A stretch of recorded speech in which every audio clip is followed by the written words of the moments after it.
Hey guys, it's Elton here to help you out with the homework.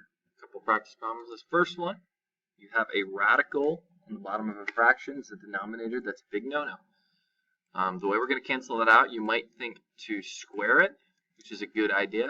However, you can't square both the top and the bottom of a fraction because that changes the value of that fraction. So instead, what we're going to do is follow the definition of squaring something, which literally means to multiply it by itself. So I'm actually going to multiply radical 7 by radical 7, which gives me the square root of 49, better known as just 7, which is why I chose to multiply by radical 7. However, you're not allowed to do that unless, of course, you do the same thing to the numerator.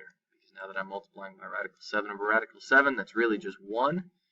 And this is pretty simple because when you multiply this out, you just stick them together. So the correct answer for a problem like this would just be 6 radical 7 over 7. Of course, I could check to make sure that 6 and 7 don't have any common factors, but 6/7 is as simplified as you're going to get. So 6 radical 7 over 7 is correct. Now, slightly harder version of this is when you have something that looks kind of like a mixed fraction. 5 radical 2/3 is the example I'll use. And what you want to do here is split this. You're going to split this to 5 radical 2 over radical 3. And now that we've split it, you can actually go ahead and move this 5 because this 5 technically goes on top. It's going to be multiplied, and we always multiply fractions by their numerator, not their denominator, or you could think of that as 5 over 1.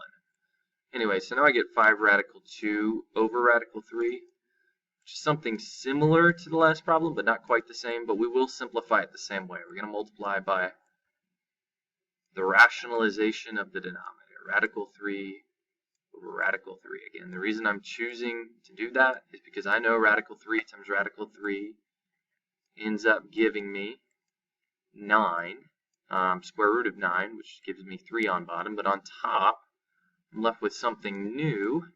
I have 5 radical 2 times radical 3. You're actually going to multiply the radicals inside the fraction, or inside the radicals, rather, giving you radical 6.